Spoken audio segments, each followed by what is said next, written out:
What's going on, guys? Another episode of the Leaders of Leaders podcast. My name is Aaron Guyett, but I've got an incredible guest on the show today, Josh Phelan. He has been coaching business owners since 2008. His obsession is your potential. Having worked with most entrepreneurs as their personal health and fitness coach, he has also been a life coach for some, along with a business consultant for others. He has worked with the U.S. Army, TRX, Club Pilates, 511 Tactical, which that's awesome, and other large organizations. Josh has also been awarded the best personal trainer in Orange County, California. Along with coaching, Josh Phelan has written and published 2 books, folks, 2 books. He enjoys speaking on stage and podcasting, as well as traveling and playing tag with his 2 boys. Thanks for jumping on the show, Josh. Yes, sir. Thanks for having me, Aaron. I appreciate it. Yeah, man. Okay. So, obviously that's a lot, right? To unpack. I mean, there's a ton that you've done there. What got you into obviously personal health and fitness coaching? But I think more importantly, I can see that you are helping people, right? And you're helping people get more out of their life, have higher potential, have higher expectation, or fulfill those unfulfilled expectations maybe that they have. What got you into that? What kind of attracted you into this sort of career? Well, there's kind of 2 elements to it. First is my dad always drilled into our head as kids. He said, it's always all about touching people right here. And he'd always point to his heart every single time he said it. And he drilled that into our heads. And so as a kid, I knew that that was the importance of a big meaning of life in a way, of like, how can you make an impact on somebody else? And as I got older and through the years, I learned, one of the best ways to do that is to use our unique gifts, talents, and skills and abilities that God bless us with to be able to share those with other people and try to be a good steward of those gifts to try to develop them further. And that's ultimately what kind of like brought that need, honestly, into my life, because in the beginning it was more so very selfish desire of, let me build a business, let me chase the money and stuff, and do it that way, just because I was like, oh, I like working out, that was kind of my idea. I was like, oh, I can make money on it, cool. And then you realize, like, I got a book, actually, it's somewhere, but I got a thank you book after my 1 year in business, and all my clients put it together. And it was just a thank you collection, basically, and just like some pictures and heartfelt comments. And I bawled my eyes out when I read through that thing, not realizing how helpful my work was to them. And I was starting to become a person to be able to not only help them, with the simple like lose weight, but I realized there was a much deeper reason and purpose to the work that I was doing. And that's when I started to realize, like, wow, this is really meaningful stuff. And I felt sometimes almost like a therapist, and people would just unload on me during a workout, or they would swear at me during a workout or something. And then afterwards be like, I'm so sorry. And I've had people crying in classes and stuff in a good way.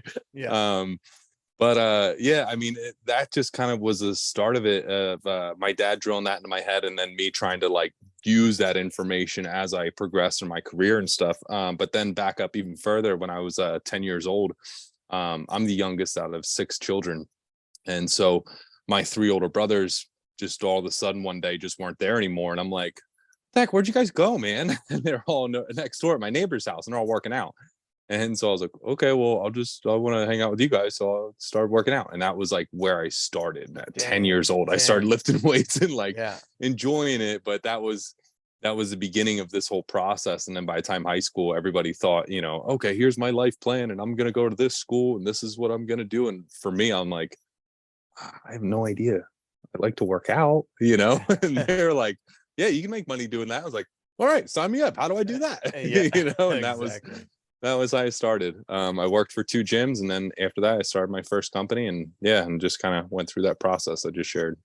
So And were the gyms that you worked, were they small box, big box, chain gyms? chain gyms. One was Bally Total Fitness. I think they're completely gone now.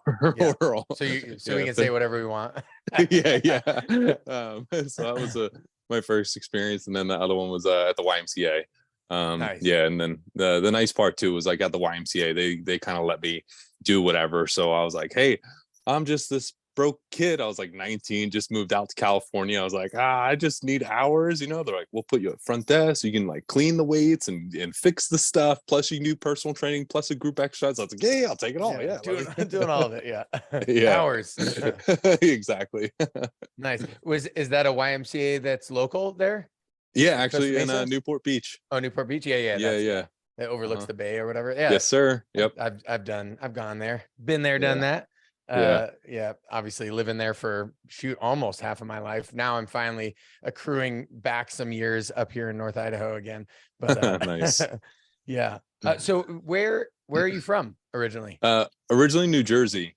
Yeah. So I moved out to California and when I was 19, and I had one brother and one sister that already made the move out here, and they were kind of like egging me on the way, and they're like, hey, you know what, we could use a roommate right now, so and so moved out. And I was like, maybe let me think about it. And it was either like my options at the time, I was thinking either like these new places that developed across the street that were nice and brand spanking new. I was like, I can go over there, or I can go to California. And I was like, you know what, I don't have any crazy major debts or house or wife and kids at the time. I was like, you know what? If I don't do it now, I might not ever do it. Let me make the move. And I told everybody, I was like, look, I'll just be in California for like maybe 6 months to a year. Just want to try it, and here we are 13 years later.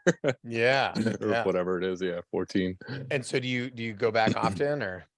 No, it's only about once or twice a year. So I just Okay. only have my my parents, and then all of my extended family is there. All of my siblings have all trickled out one by one now. So we're all in California. All around the same area in like in Orange County area, kind of Southern Yeah, California. yeah. So it's like I mean, Irvine, that's where the weather's perfect. Newport, So yeah, Laguna Niguel, Big Bear, all that. So it's good. nice. Oh, Big Bear, that's cool too. Yeah. Yeah. That's awesome. So obviously on the show, Leaders of Leaders, we see Jesus Christ as the leader of leaders. We are unapologetically disciples in Christ. So obviously, and I say that on like every episode. And each guest that we have is a Christ follower, as you are. I'm interested, how has that developed? Was that something like, to being 10 years old and just being a gym rat and throwing around weights from 10 years old? I'm guessing that's an irrevocable part of who you are because you started so Yeah. young. Yeah.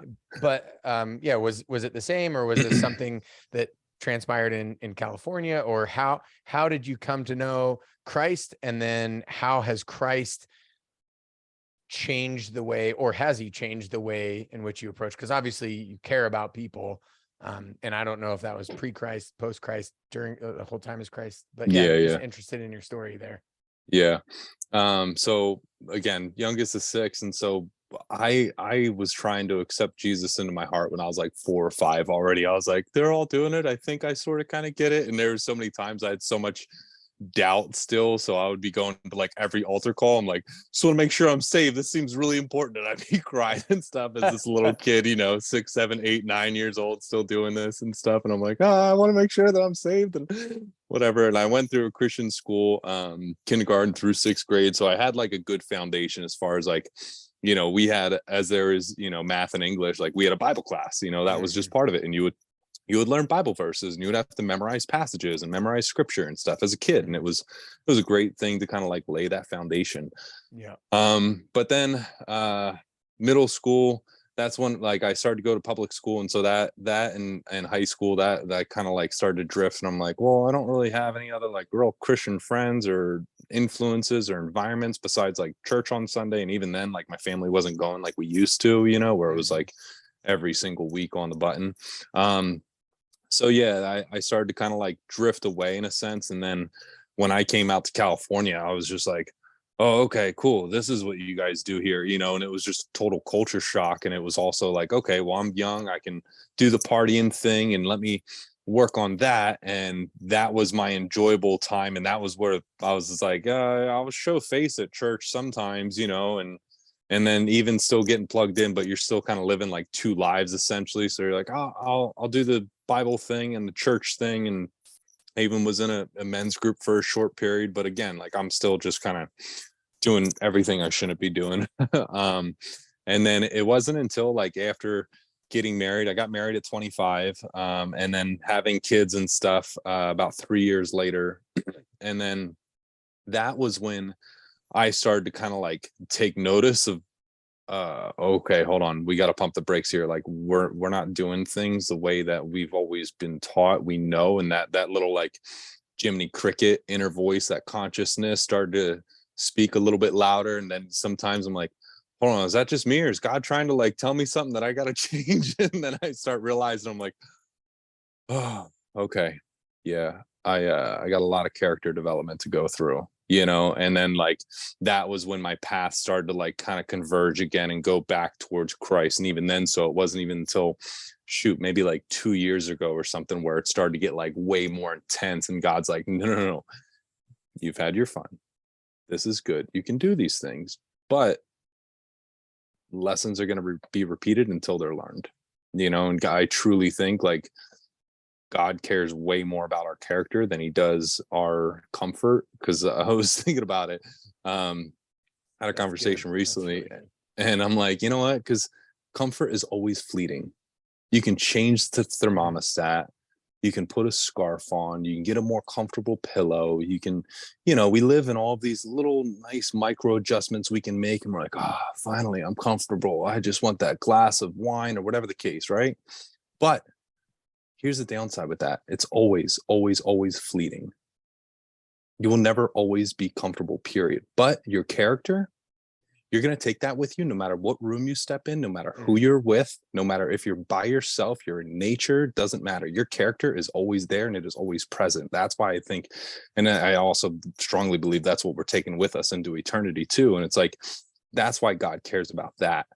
Yeah. It's not like, oh, okay, let me just be your genie in a bottle. You asked for this, and if you're a good kid, like we'll just sit. No, that's not it, man. Like, yeah. It's got to be our character development. But anyway, going back to the story, yeah, these past 2 years, I feel like I'm still in very much the process of almost like shedding the old person in a way, and I'm like, I don't want to be this guy anymore. I'm like, this guy is so selfish.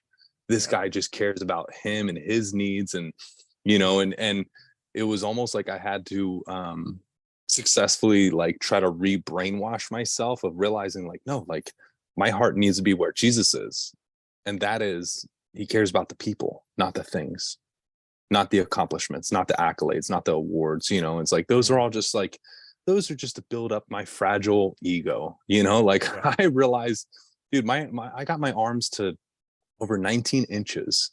And that wasn't even that long ago. I think around about 2 years ago or something. And that was where they peaked. And I realized though, through this whole process, I was like, I built this huge body in a sense based on a mountain of insecurities, and I was like, this guy, me, it was huge, but only because I didn't want anybody to realize how small I felt and how insecure I felt, and I was just like, let me just be this big, massive guy and get all these compliments and size or whatever. I'm like, you have no idea how small I really feel, how scared I really am, how much self-doubt is just riddled in me. And then I'm like, oh yeah, that kind of makes sense, because you're always going to feel insecure unless you're putting that security into something that can't be taken from you. And that was something that I learned through the process. And it's like, when you put that in Christ and you realize like, yeah, that can't be taken from me. But this body, this is temporary. Yeah. This is just a vessel that we're in for now, for this side of eternity, essentially. Yeah. It's so interesting that what things that we convince ourselves, and it really, I mean, it's like this work-based faith. It can happen even in our own faith walk, right? Like we think we're doing the right thing or saying the right thing or being the right person or whatever. It's so interesting how God can work with and in all of that, like even us, oh, I think I'm on this right, like, but then what you realize in, the either with a still small voice, or in the dark of night, or in the midst of your own, fragile ego identity crisis of large person, small feeling. Yeah. And God's like, hey, even all of this stuff that you thought, and even then, I'm sure like you thought you were doing good stuff. Like, Yeah. Yeah. obviously not working out is, if you were to compare, it's like, yeah, no, working out's good. And so it's like, well, if working out more is probably better then, and getting a certain aesthetic is even better. And then it's like, okay, I mean, maybe, but also take a look at this. And then it's like, whoa, just this crazy revelation about Mhm. who you are, and at the end of the day, God is God, we are not, right? And Yeah. so, and that can't be any more felt than when you realize, okay, yeah, I feel small, I'm doing these outward things to feel big, but then God is really all powerful and all knowing. And then he's coming in to save me in my own weakness, even though Mhm. everybody else around me thinks that I'm super strong, right? Yeah. Yeah. From a physical sense and even a figurative or mental sense. Really, really good. So then I would ask, so how has that showed up in what it is that you're doing for other people? And I'm guessing that you're probably not like evangelizing, like getting up on your soapbox and evangelizing in the middle of the gym. But oftentimes, God is worshiped and honored and glorified in us just pursuing our work to the glory of him, even if Mhm. it's just our work. So how has that, or has that, and then how has that, if it has, showed Yeah. up in specifically? Because now like you're not just doing health and fitness, right? As we have talked, this is beyond, and obviously you alluded to that in the beginning, like, hey, I was doing way more than just, yeah, they were losing weight. Yeah, they were feeling better about themselves. Yeah, they were looking better, but more importantly, like their whole mindsets were changing, and their Mhm. hearts were growing, and they had confidence, and all this stuff. But you are pursuing more than just fitness, even now, like as part of your business model. So how have you seen God show up in that? How have you seen Christ um extend his hands and feet through Josh? Yeah. So there's two things that come to mind when you ask that question. Is one is just simply like it goes back to trying to be a good steward of what he's given Mm. us. So, and I've fallen into this pattern a couple times throughout my career where I just got comfortable and genuinely like kind of lazy in my coaching. And I was like, okay, well, I know this stuff, and just it wasn't necessarily like minimum effort, but I wouldn't say it was my best effort, and that is always I feel like for me personally, it's always been a direct correlation with how my walk is with Christ. Mm. So I'm going to show up better as a coach to those that I get to serve when I'm closer with God. And when Mm. I'm not, that's when I'm just like, I don't really care. And I'm like, I'm here. I can make money. I know this isn't that hard for me to do. I can give you whatever. It's gonna work, but it genuinely isn't my best. So Mm. that's a pattern that I've recognized in myself. And that's something where I'm like, okay, when being Jesus are good, that's when I'm better and I show up better and I'm a better steward of what he's given me. And Mm. when I start stepping away, that's when things start to slide as well. And then the other part too is um like our words are just Mm. super powerful. I remember again going back to like childhood, but there'd be times we would be challenged, either by my older siblings or my parents of hey, we don't tear each other down, we don't call anybody stupid, or there was no foul language like that even allowed. And we would constantly, like, I learned the meaning of edification when I was like 8 or 9. I was like, this is a really big word, what does it mean? Like, you got to edify somebody. I'm like, what does edify mean? But essentially, like, just that process of really trying to speak life into people. So when I'm coaching, I'm also um it's interesting. This is something that is still sort of a newer revelation to me over the past few months, I guess. But I realized that I had a hard time seeing my potential, but I had a much easier time seeing the potential in others. Mm.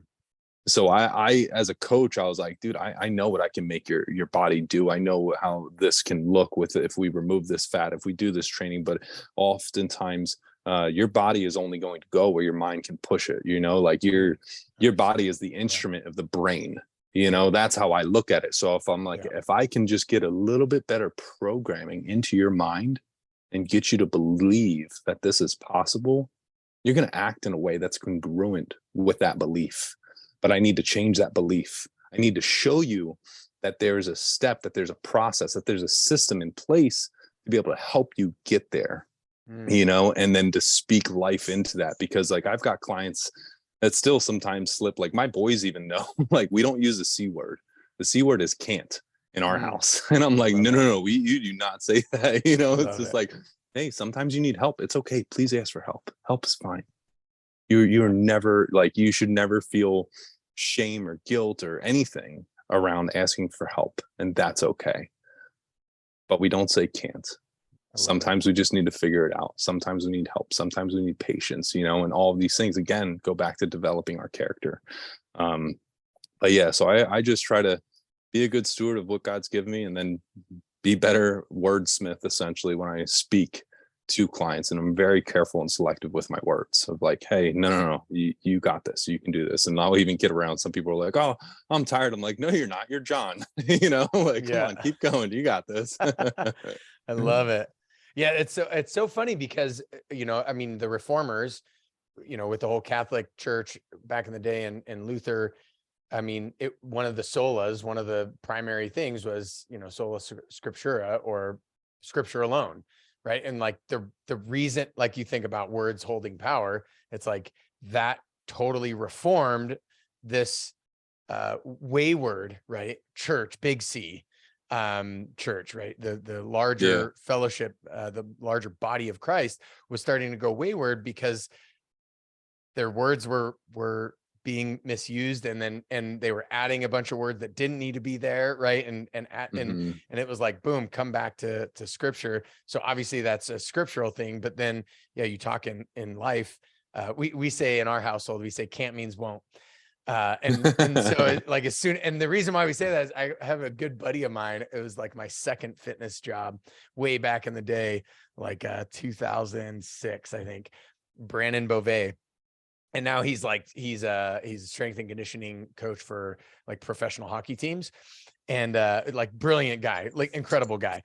But I remember he said that, and from that moment on, it was like that stuck. And so now he gets to claim that he started That's that cool. for me. And then now my kids, dude, and my kids will say it to like grown adults. They'll be like, oh, I can't.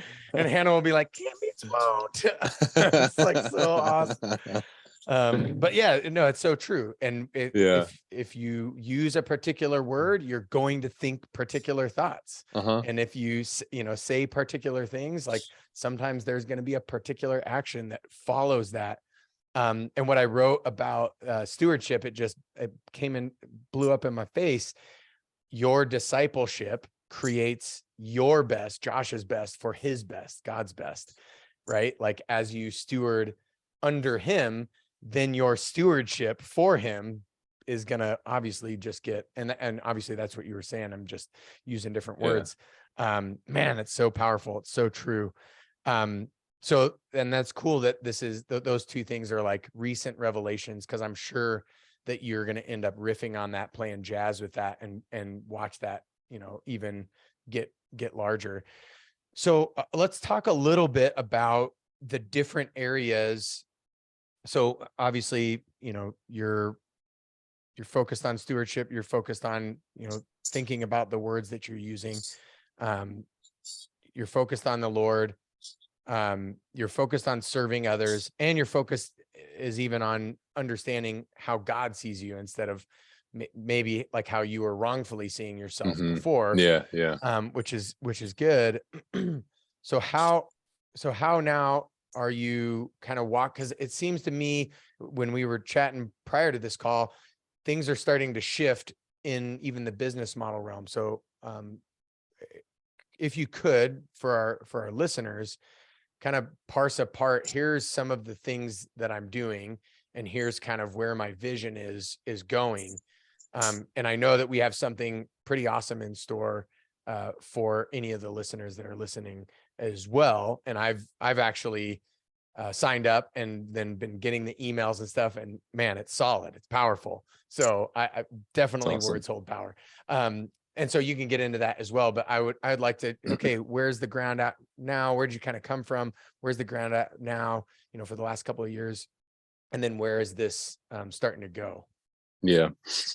Well, let me start with actually where it's going. So the big concept, and I forget who originally kind of like inspired this idea for me, but it was not my own originally, but I just love the concept of trying to almost dump my entire brain and knowledge and experience onto a platform so it's readily available and accessible and scalable solution to be able to serve a lot more people. Because yes, I am so blessed to live in the place that I live and charge what I charge and work with the people that I get to work with and make good money. But the downside is it's still like 1-to-1.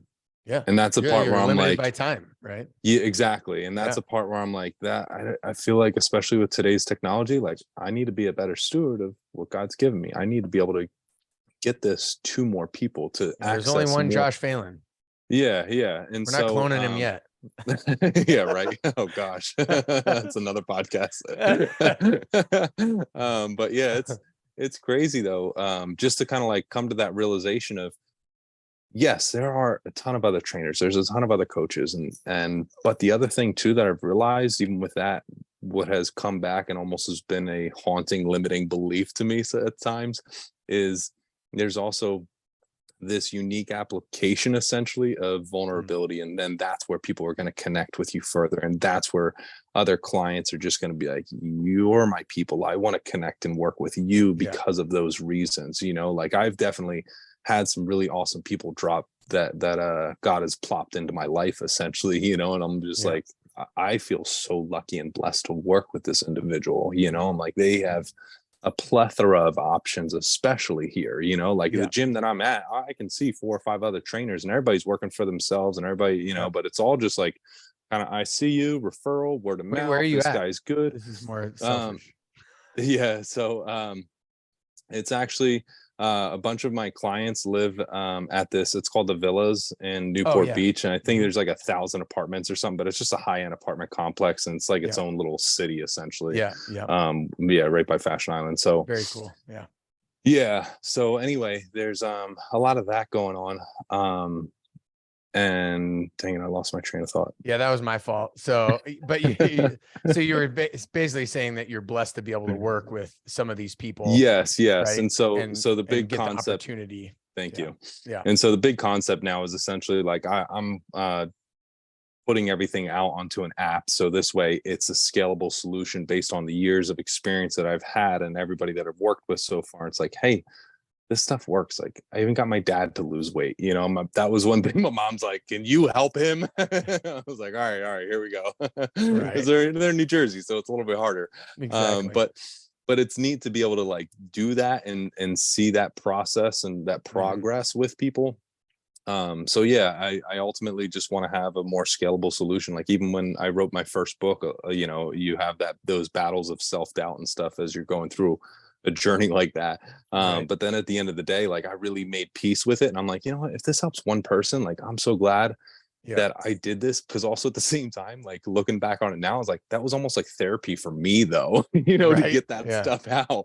Because I just kind of wrote about my beginning entrepreneurial journey. And I was like, here's some lessons I never read in all of these self-help books. I read the popular ones and I was like, they didn't say this or this or this. So I was like, here's my spin on it. So that's kind of the big process here, the concept.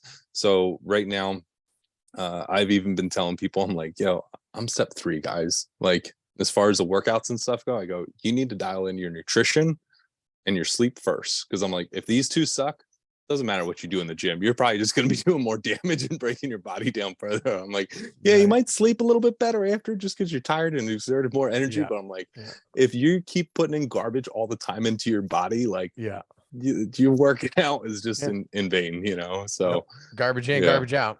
Right.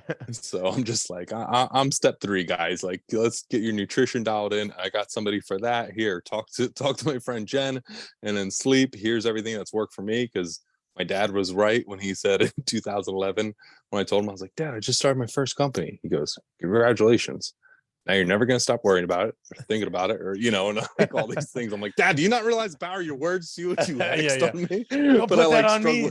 I struggled with sleep like forever though. And I like Yeah, went through the gauntlet and I was like, let me try this. Let me try this. Let me try this. And just yeah, like struggling with sleep. And then finally I'm like, oh, this is how you get a good night of sleep. There's a system, there's a step-by-step process essentially, yeah, yeah, but yeah, essentially working through and figuring all that stuff out. Like I got the exercise thing down. That's like 23 years in the making of yeah, exercise. yeah, And exactly right. I've worked with Yeah, TRX and got to learn the behind the scenes of like foundational moves. And here's the different ways the body moves. And you just get some of that. And now I'm like, this is really easy. Like yeah, it's fun, it's enjoyable to keep on learning and stuff, but at the same time, like there's foundational ways that your body is meant to move, and ways to be able to keep it injury free, and ways to be able to release synovial fluid naturally through the cartilage and stuff by going through full range of motion, rotations and stuff. Like yeah, it's fun to learn those things and then to like share that. I'm like, hey guys, and like my brother-in-law, he's like, hey, I've been doing the cars routine, the controlled articular rotations. He's like, yeah. yeah, it's been feeling really good. I was like, awesome, man, that's great. So yeah, Yeah, I was like gonna I just ask want if to you be able did to FRC or FRA or anything like that. So, no. um, no. Oh, well, that's what the cars, the functional range conditioning, the Oh, controlled okay. articular. That's a Dr. Andrea Spina. He does that whole, like, he kind of started that whole cars thing, and now it's become a thing, which is awesome Yeah, because yeah, absolutely, that's right. rotation is gonna for sure create resilience as well as better mobility, as well as releasing Yeah, synovial fluid, all that stuff. Yeah, that's rad. yeah. So I know you have something. So already I'm guessing that if anybody's listening, they're like, okay, you're speaking my language. Words have power. You're speaking my language. Obviously, you're not just some perfect Greek god looking man. Like you have areas of vulnerability and areas of insecurity, and so you've gone through, because I think that's a lot of times what it seems to me what a lot of people think is like, oh well, you have always been in shape, so you probably never dealt with self-doubt, you've never dealt with problems, or it's like, man, come on, everybody's human. But the cool part is I'm certain that people have listened, they're like, okay, yeah, so Josh has been super vulnerable, super authentic. I also And got super fat during the pandemic. did you? Oh, dang. Yeah. Yeah. And so, well, now he's got super fat and he had to lose that fat. So there you go. So all of it, but they're probably like, okay, how do I get into this? How do I check this out? And I know, typically this is said at the very end of the podcast or whatever, but I figured now is a perfect time to bring it up and talk about it. Where can they go check you out? Where can they download that scalable information where it's like, hey, I might be in New Jersey or in Florida or around the world, but I Yeah. want access to, Josh's way to help me do something that I haven't been able to do my whole life, or I've started to do and then fell off, or, whatever the case might be. Yeah. So I would recommend going to chasingoptimal.gumroad.com, and then they can grab anything that they see on there that is going to help them. Just use the code leader, or the discount code leader, and you'll get it Mhm. for free. So you can just type in, because it has an option to be able to kind of like a pay what you want. So you can type in basically any number. The next checkout page, just use the code leader and it'll be yours for free. I already put my entire book on there, so you can get the PDF version of that, along with another ebook I did that's basically like a 7-step process that I took to be able to get out of my own funk during the pandemic. And that was a journey in and of itself. And I just kind Right. of went back and digging into some scripture and some self-help books and stuff, and was like, okay, I gotta work on this, because I like kind of angrily lost a lot of weight very quickly. And it was like 32 pounds in 2 months. It was a grand total of like 40 pounds, I believe, total. And so I did, several things to be able to get there. But even after my body was in great shape, my mind was a mess. Like Mm. in the beginning, it was just like I almost wanted to escape this body, because I I felt so uncomfortable in my own skin. I was like, Mm. oh, this is what people mean when they say, because I'd heard it a bunch of times from clients, and they're like, I feel so uncomfortable in my own skin. I'm like, what are you talking about? I feel great. Yeah. Like I couldn't ever relate, as dumb as that sounds, or as Yeah. Yeah. arrogant as that sounds. Now Yeah. I think of it, I'm like, you idiot. Yeah. But like, but going through that, I realized I'm like, this is awful. I just felt so uncomfortable in my own skin, and I felt like my mind was almost like this terrible roommate that just lived with you 24/7, Oh, and I couldn't yeah. escape it. And I was Mhm. like, this is awful. Like, we used to be friends, man. Like, what's Yeah. going on? And it was just a lot of terrible, like, inner dialogue and self chatter, or whatever you want to call that, all the time. And it was just super negative. And I had to like really kind of go back to the basics on it. And I'm like, hold on, what are the inputs? What am I feeding my mind? What am I listening to? What am I watching? Who am I spending my time with? And Mhm. starting to pay more attention. Because like, I love the one quote I heard. Sorry, I don't know who to pay credit to, but all progress starts with telling the truth. And just that simple thing, I was like, that's absolutely right. But the first step though is like, you got to become aware that there is a problem. Yeah, And so exactly like, right. To once be able to tell the truth. yeah. So once I kind of came to that realization, I was like, okay, cool. So after the body kind of like, I did that whole process. Um, and a big part of it was essentially like, I did 3 longer fasts where I just had like some coffee, 2 cups of coffee with like MCT oil and heavy whipping cream and cinnamon. And then I'd have as much water as I want, as much bone broth as I want. And each fast was about 3 days long. Did I think 3 of them or 4 of them within 2 months. And then my workouts, the big part was just trying to become breathless each time, to be able to drop the weight a little bit quicker. Plus, also I just had this extra angry energy to kind of get out. But yeah, so I body looked better, but my mind was stuck. So I went through that process of the self-help books and scripture, and just trying to like, in a way I put it, to re-brainwash my own self. When you Yeah. kind of wake up to the world around you and how much we're constantly primed or programmed or brainwashed, to believe Yeah. certain things, or this is a certain perspective that you Yeah. think Fear should is a be normal. drug. It's like, yeah, Yeah. yeah. So that was a big part. And then finally, step 3, like, so now these 2 are good, right? So Mhm. physically, mentally, but now I still feel like God couldn't be any farther, and that was a moment where I had that realization. I'm like, okay, well, he's not moving. That's me. I moved away. And Mm. then just getting back to the 3 basics of like, scripture every day, praying every day, worship every day. Mm. Love it. And Yeah. those are just the 3 boxes that I just like always started to just try to check off. And the interesting part too, during this process, like, I had to shift my mindset, because I would beat myself up all the time of, this isn't perfect. I'm not Mhm. keeping a perfect track record, and I would just be like, oh man, I messed up again. And I would get down, and I would just go through like this soul cycle, or this pattern. And then Mm. I started to switch that to, hey, we're making progress. Like, yeah, we might have skipped a day or 2, but like, what's the end goal? The end goal is to eventually do this all the time, every day, And then I was like, okay, well, that's the intention. So let's just keep going. Yeah. And now I look like, this past year in the Bible app, I only missed like 12 days. I was like, all right, cool. That's good. That's Yeah. progress. Right. Like, instead of just like beating yourself up, like, oh, I missed this one day. It's like, It okay, is like, funny, like even what's the it, goal here? right? Even with gym, like gym members or training people that you're training or whatever, they're like, oh, I didn't work out, 4 days a week, or I didn't work out 5, whatever it is. And they focus on what they didn't do. But it's like, yeah, but you Yeah. worked out once a week, or you worked out twice this Yeah. week, or you worked out 3 times this week. Like, what are you beating yourself up for? Like 3 times a week is huge. 3 times a week is way Yeah. better than 2. 2 is way better than 1. 1 is way better than 0. It's like, come on now. Yeah. Yeah, it's Yeah. awesome, man. That's so good. Because that's so true. It's like, geez, I'm certain every listener is like, yep, nope, I've been there. Oh, that's me. Oh, that's me right now. Yeah, Yeah.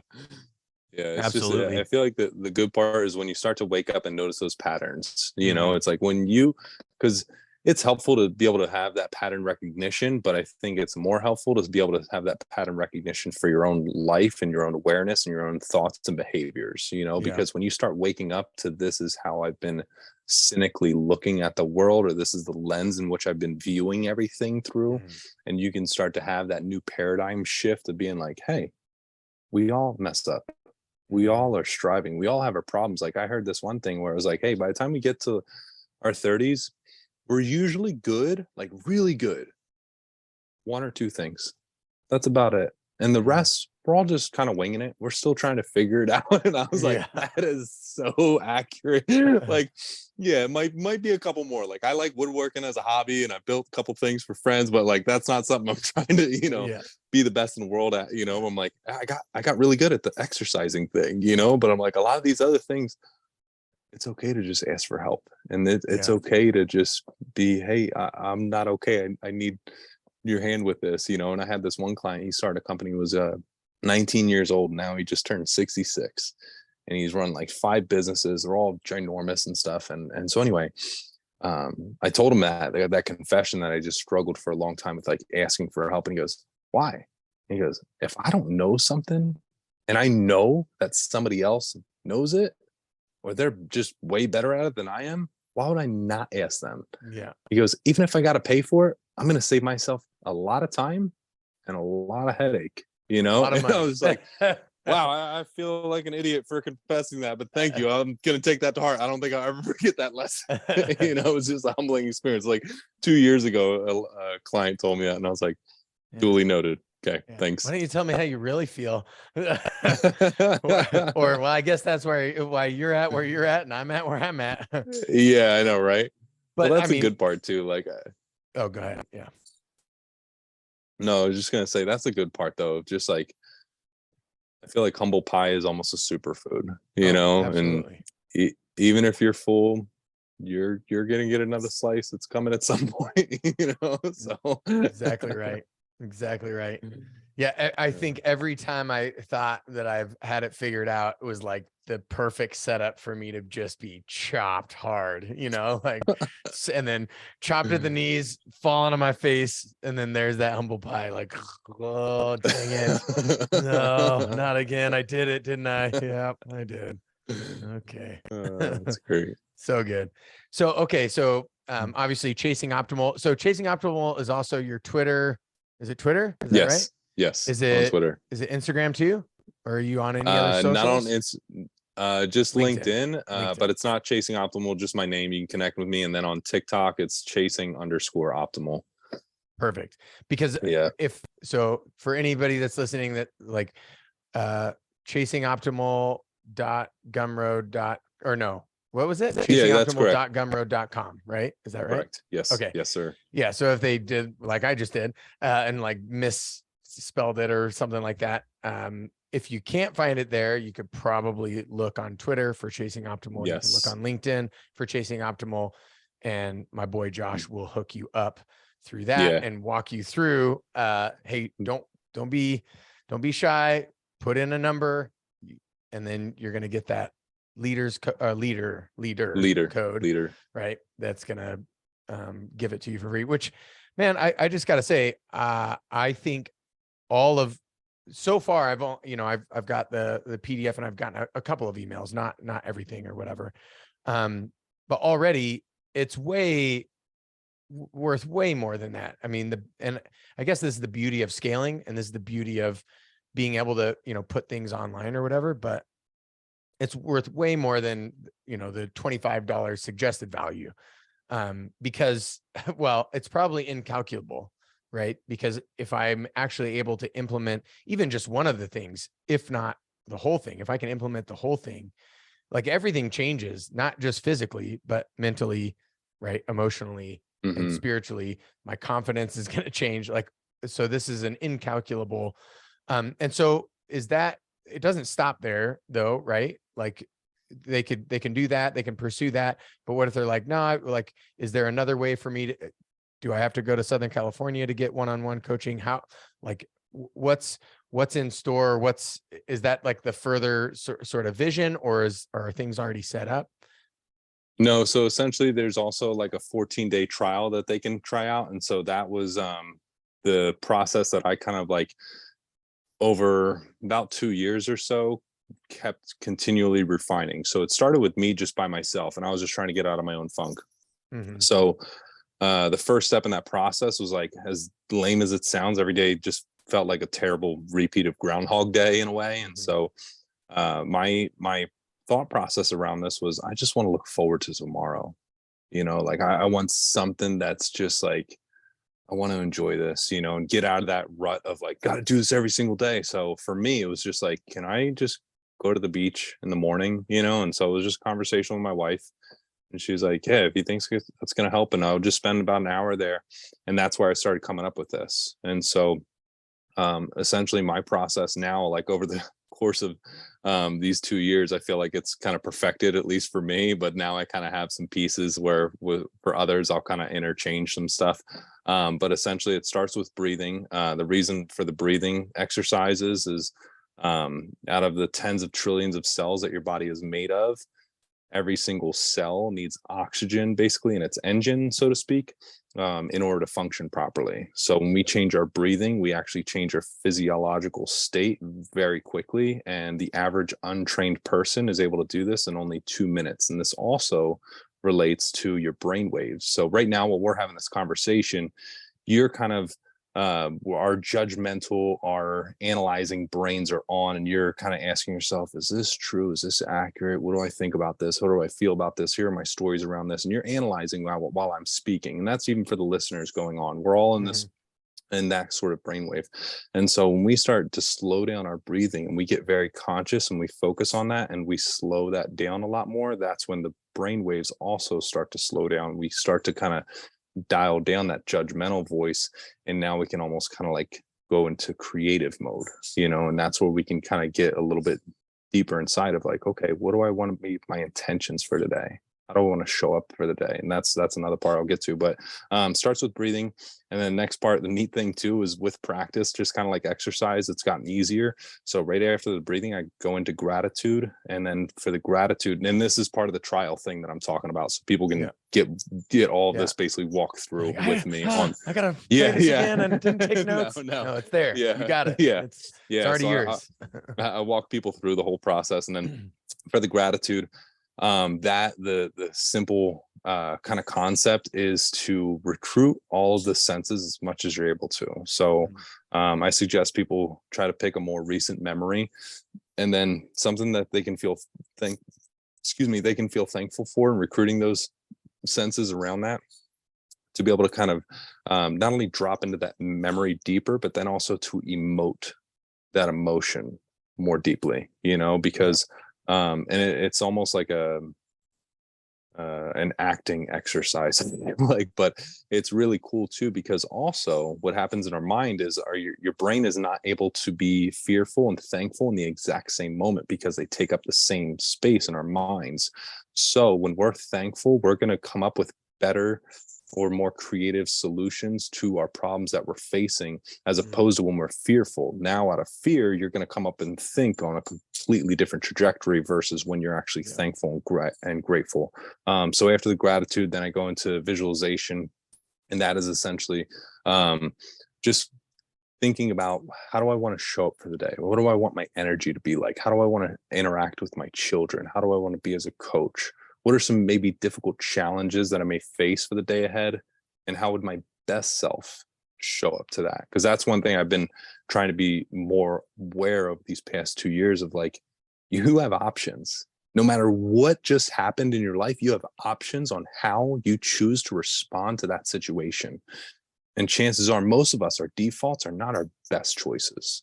So by visualizing this, it actually helps to prepare your body on how to be able to react to that situation when it comes, because now we've already kind of mentally rehearsed this. And with practice, that's where we start to become more mindful and actually start to change our behavior and our perspectives on these difficult times essentially in our life. And that's been really helpful, especially just for parenting. For me, I feel like that's where I noticed the biggest changes, and I was like, this is cool, this is working, I'm showing up as a better dad, so that was really cool, just because a lot of times I would just be not there. I wouldn't be present with my kids. I would be there physically, but my brain's still thinking about work or problems or whatever else, and that was just a common problem that I realized I had, and I needed to try to figure out a way to address it and fix it. And then anyway, after the visualization, then it's like a body prep.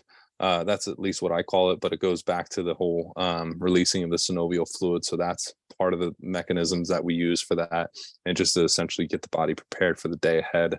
And then after that, my favorite part, that this is where I'm going to lose a lot of people, is doing the cold plunge. So over at my brother's place, he has an actual one, and his is set at 40 degrees, which is, Dang, that's cold. yeah. I'm from North Idaho. That's cold. Yeah, it's good. But I typically just go into the bay. It's about 10 minutes from home. So that's where I'm in each morning. Right now, I think it's only like 57, 58 degrees. So it's not terrible, but I'm in there for about 20 minutes. And that's just like a next level meditation in a way, because I'll just like, it's freezing. There's no waves or anything. And I'll just kind of have my eyes closed and just focusing on my breathing. And then it's either like prayer time or visualization, meditation. So, and then afterwards, the last piece that I always encourage people is just celebrate. And this is the part that's a little tricky, is because it needs to be in a genuine way, because if we just try to fake it, it's not really going to work. So I have some questions for this to share with people, to essentially be like, okay, what would you do if you just found out you got a raise, hypothetically, for work? Or what would you do if you found out, you got a trip, or you got to see somebody you haven't seen in a long time, or got to go on a trip that you've always wanted to go on, whatever that genuine reaction might be for you. And it doesn't have to be huge and over the top, but just might be simply like, yes. Like there's times for me, like it's just simply like a loud clap, and I'm just like, yeah. And it's that's all it takes. But now it also trains my body and my mind to then seek out that dopamine hit again later for something that's good, that's something congruent, that I want future Josh to continue doing. Yeah, the so habit loop, right? Cue, routine, reward, right? The cue is when you get up or whenever you start it. Yeah. The routine is doing this, and then the reward is, hey, I'm stoked. Yep. Truly. Yep. Yeah. That's awesome. And so could you synonymously say show up your best? When you were talking about the visualize, could you synonymously say, and this is how I view it, and I don't want to put words in your mouth, so that's why I'm asking. Would you say to glorify God, or to honor God, or to even worship God, be like our best is, God's unfulfilled potential, and that's how I see it? But maybe would you say that could be used synonymously, like showing up as your best is glorifying God, because he made you to be the person that you're to be? But if you're not showing up your best, then you're probably not being the person that he created you to be, right? Yeah. In the situation that he put you in. Would that be correct if I'm sort of assuming that? Yes, that is. Just because for me, it was just there was people, and honestly, I was just kind of scared to share my faith with some, and doing this journey, because it was like 40 or so people that I kind of like tested this whole process with, and some were believers, and the conversations are different versus ones that I knew were not. And so for me, it was just be like, okay, practice gratitude, and automatically whenever I do it, I'm immediately praying. And so gratitude to me, I'm just like, thank you, God. Like, I am just so thankful for this experience of this life, of this, my boys and whatever. And I can start tearing up really quickly now from like just doing that over and over. And so for me, it's an immediate connection with God. And then for the best self, like that kind of goes back to the idea of the stewardship. Yeah. So if I'm not a good steward of my energy and my mindset, that falls back on me. God doesn't just look at our actions. He looks at our motives, he looks at our heart and our reason behind these actions, So I'm like, he already knows before I know that if I'm trying to do this to try to manipulate another person or get something out of that, whatever the case is, versus, no, I'm genuinely here to serve and to help and to give, like those are something that's where like showing up your best, like that's where it is for me, where I'm like, okay, God, like, my motives, how terrible these have been in the past. And this is my way of just like dropping this before you. Like, I don't want this anymore. Take this part from me and show me what my best looks like. How can I improve my mindset, my energy, my faith, my trust in you, Oh, there's something good about even just that little bit that you said, because if you like, think about this, if you can't be honest with God, who knows all of it anyways, right? Like if we understand God's character, if we can't be honest with God and we can't be honest with ourselves, well, that's that's probably going to be a sticking point for whatever it is that you can't be honest about. Because Mm-hmm. like you said in the very beginning, right? Or not the very beginning, but the person that you didn't know who made the quote, whatever, but it starts with being truthful. It starts with honesty. It starts with the Mm-hmm. truth. Like you can't have progress without truth. You Mm-hmm. can't have progress without being honest. And why is that? Because if I'm not honest with where I'm at, then I'm pretending that I'm somewhere else, pretending to move somewhere else.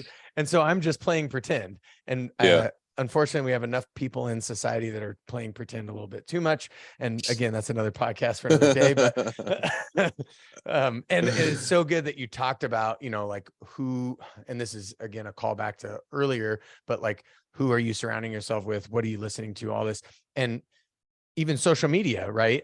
Even on Mm-hmm. Twitter, even on LinkedIn, but definitely mass media, right? They all know the power of words. They all know the power of fear too, and not gratefulness. So fear sells. Like if I can get somebody scared, if I can get somebody freaked out, then it's going to hit, they're going to get a dopamine hit, and they're going to get, right, this, oh, well, I better watch this so that I know what to do because I'm afraid. And if I don't watch this, then I'm not going to know. So I got to keep watching this.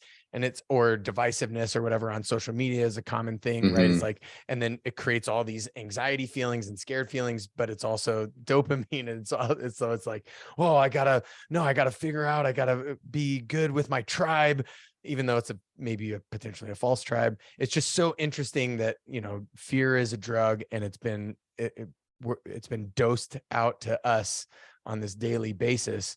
And what you're talking about is such a great way to take an active role in stepping away from fear, stepping into gratitude, stepping into God's grace, stepping into God's best for your life, seeing your life as something that is a worship to God, or can honor God, or can glorify God.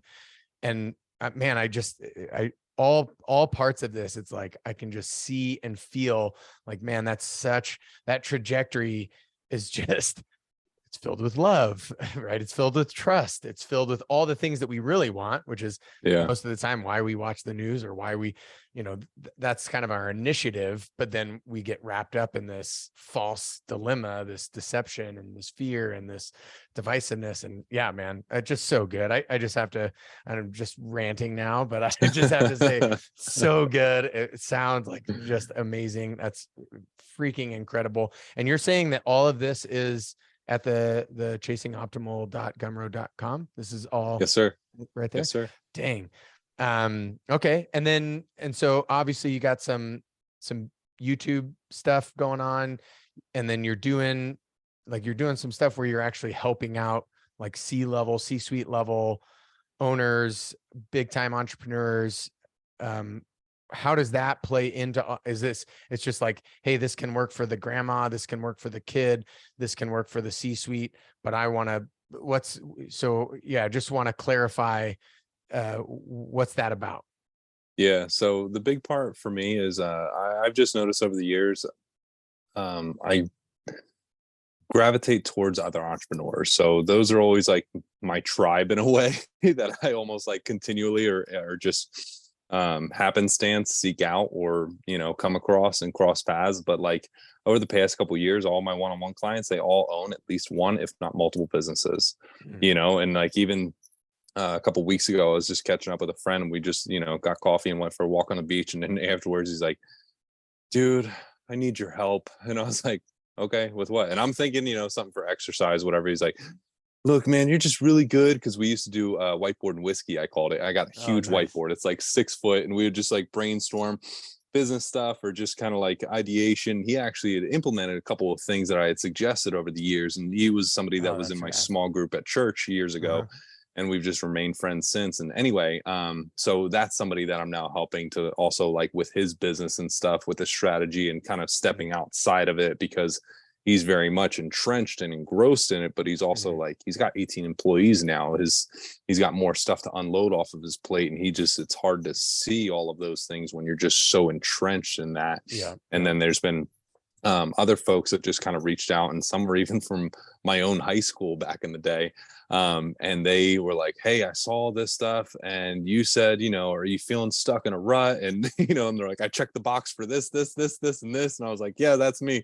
Josh, I need your help. And I would just start like life coaching. And then it would be like life coach for some, along with doing the business side of things and being like, okay, well, here's, some of the ideas and concepts around building this. And then they would start to do that and implement that and experience the change. But yeah, I got into life coaching 2015, I think it was, and got a silly certification thing around it, and started working with the first two guys, and they had an online fitness business. And that was really cool too, because I got to really for the first time kind of showcase these skills, if I can call them that I kind of developed from personal training and from doing group exercise classes, of just like being very articulate, or not even articulate, but just selective with the words that I chose when I spoke to them. To also, like, a big part was just simply building people up sometimes, and just having them come to their own conclusions, because if I say, hey, you should shave your mustache, you're going to be like,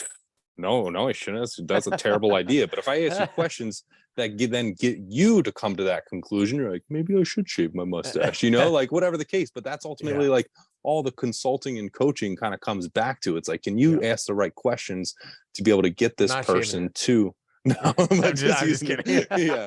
But can you ask the right questions to be able to get this person to come to that sort of conclusion, to be able to kind of see their own blind spots in a way? Because I really think, like, we are all in this together. We are all here for each other, and we need other people to do life with. Absolutely. And like, there's a reason why the pattern has shown itself that most of the best people in the world at what they do all have coaches, because they all have somebody else that's trying to help them, and with their blind spots, or with the accountability, or whatever the case is. Like, I know society loves to try to glorify those David Goggins types and stuff.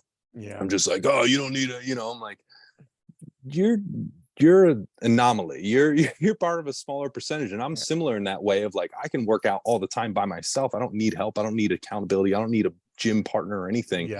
But not everybody's wired the same. We all have our weaknesses, and we all have our strengths, and our strengths are meant to be shared with other people. And our weaknesses just help us to realize that we need God and we need other people. Like, that's kind of as simple as you can get with it. Right. Yeah. 100%, man. So we've traveled through quite a bit, from all the way from 10 years old to the very robust bio from the beginning, and actually expounded on that and articulated on that.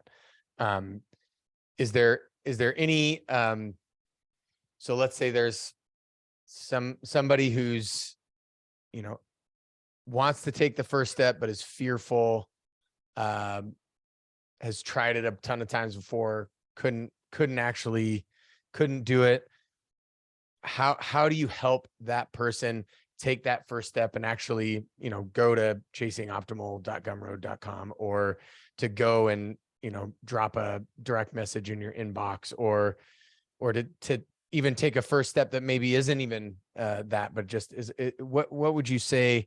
Because obviously I'm certain you've dealt with a lot of people that were probably intimidated and probably fear-filled. Is there anything that you can like say to that person, or help, or what can you provide for me if I'm looking to take that first step, but it seems just super treacherous? I would say, as simplistic as it sounds, is breathe. Take a couple deep breaths, relax. You have been through a problem that other people have already been through. Why are you going to continue in your pain on your own when somebody else is trying to help you for free? It takes almost the least amount of effort that it ever has to be able to get that help. So why do you still want to keep your pain instead of get the help? So a couple deep breaths, a little bit better out loud self-talk, saying, I can change. I am capable. In Joel, it says, let the weak say they are strong. So even right there, God says, you know what? Your words are super powerful. Use them wisely. Mm. We're going to eat the fruit of our words. So I just think a lot of it just comes down to how we speak to ourselves. Mm. But if you're feeling stuck, that's a choice. We don't have to stay there. We can get out of it. You have just millions of bits of information available to you from any point. Really, go to Mm. YouTube, you can get some videos, you can get some free books at the library if money is the issue, or we can spend a couple bucks on a coach or on a mentor if you're in that place. But if somebody's offering you the chance for free to be able to help you, like, that's a part that is tough, though, because I also remember what that feels like, because I was there Mm. when I kind of knew and I had the books and I still was not willing to change. So there does have to be a mental switch that goes on the person. And I would suggest thinking about why.